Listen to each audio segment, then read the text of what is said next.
Hey, thanks for clicking on this video and giving it a shot. What you're seeing here is an example of what they call an isolation.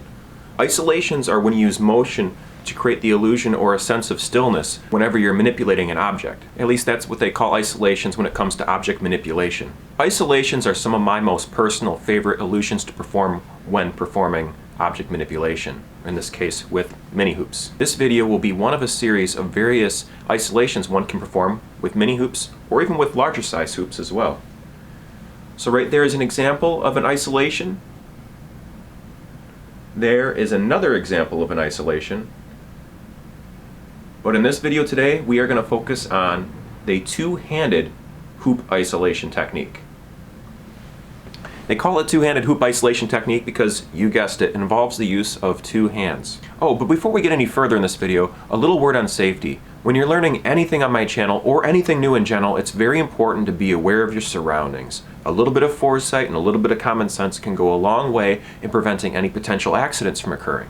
This hoop that I'm using is made of aluminum, so it's metal. So if it hits something on the ground, it might break it, it might not break it. So more importantly than my personal situation is your personal situation back at home or wherever you're about to practice these techniques. Just be aware of your surroundings. Make sure nothing is at risk of being hurt or injured.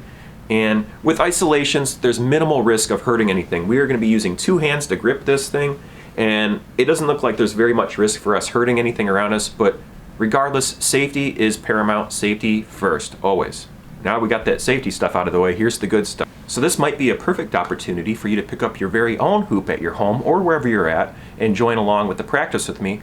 And if you're not near a hoop or you're not at home or a place where you can practice this, maybe just take some mental notes, because what we're about to do really isn't all that complicated. It just takes practice and a little bit of effort to smooth out the whole process in performing this two-handed hoop isolation technique. So the two-handed isolation technique looks a lot like this. It can be performed with a larger hoop, smaller hoop, pretty much any size hoop, as long as it's not too small. The idea is you want to be able to fit both hands inside. So you can imagine you can't perform this with, say, a keychain ring. I wouldn't go any smaller than something about this. I'm using this size for here on the camera because it's friendly for the camera's perspective. For the illusion to really pop, you want to make sure you use something that's all solid color or metallic, because if you use something striped in this case, you can really see the object moving around quite a bit unless you really pick up the pace and you blend together those lines. But for an isolation to really pop, it really pays to have that one solid color. Another thing that really helps those illusions pop is having a wider diameter. I'm using a very small diameter hoop here for the video to illustrate these points a lot easier, and once again it's friendlier for the camera angle. Another thing that really helps the illusions to pop is to be further away. The further away you are from the audience, the more likely they will not notice the little subtle nuances of movement, and they'll just notice this circle hovering in front of you, just like that. So let's get started, shall we? The first thing you want to do is start by holding the hoop down at the 6 o'clock position. So now the next thing we want to do is carefully kind of guide up one direction or the other direction, like this. So we're at 6 o'clock, and let's go ahead and just move it to the 3 o'clock position, just like that. Now you'll know when we get to the 3 o'clock position, if I keep moving, in my perspective, counterclockwise, what happens is my right arm gets to a point where it can't move anymore. So what I need to do about that is just go ahead and let go, and then change my grip as my hand moves up to the 12 o'clock position and grab palms up at the 12 o'clock position. Did you catch that? Don't worry, we'll go all the way around again. So now we want to keep going down to the 9 o'clock position. Now my left hand is very uncomfortable, so I want to let go and allow my hand to go all the way through to the 9 o'clock position, switch my grip so now my palms are both down, and go back to the 6 o'clock position, which is our starting point, just like this. So it might go without saying to most folks who watch this video that the point of the isolation is to keep the circle in one spot as you move around. You'll notice when you first start attempting this isolation that the hoop's going to move around quite a bit. Don't let that bother you. The thing you really want to focus on is your grip. So you see the palm down, go to the 3 o'clock, switch the grip around, 12 o'clock, switch the grip around to the 9 o'clock, go all the way down back to the 6 o'clock position. In this video over here, you'll see me really break it down. So you can see me holding it at the 6 o'clock position, moving around to the 9 or 3 o'clock position depending on your perspective, and then working away around to the 12 o'clock position, back to the 3, 9 o'clock position, and all the way to the start point. So there you have it. You can do that just by practicing this technique, just like this. This is it. This is 6 o'clock, 12 o'clock, 6 o'clock, 12 o'clock. And then once you get those positions down, you can focus on trying to keep the center of the hoop in one fixed location. You want to move that hoop down, up, and around in such a way that keeps that hoop looking as if it's staying in one fixed location. Once again, it's hard to perform an isolation with something a diameter this small, this close to a camera. Perhaps I should shoot from better camera angles, but this is what we're working with right now, so bear with me. There's the technique like that.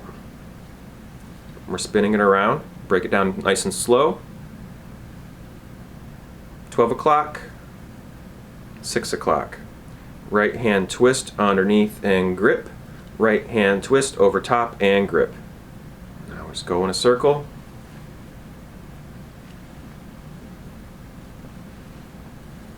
So let's try this together one more time.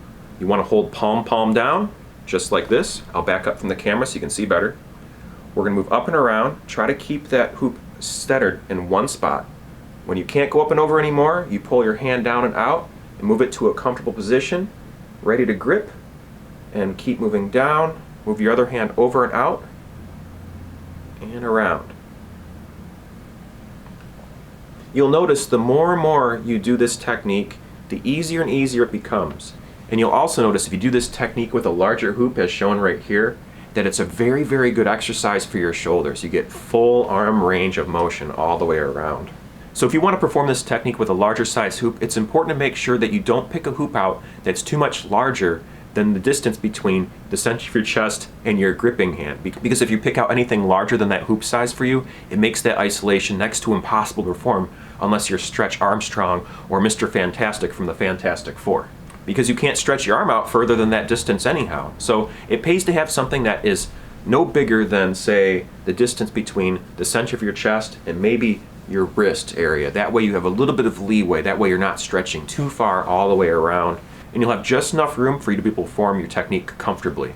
But with anything you learn here on my channel, or anything else for that matter, if any of these techniques cause you any pain or discomfort, please stop doing it. There's no sense in trying to learn a little technique at the risk of injuring yourself. So take it easy, stretch it out, drink some water, do what you gotta do, and maybe try the technique later, but not if it causes you any pain or discomfort. It's not worth it.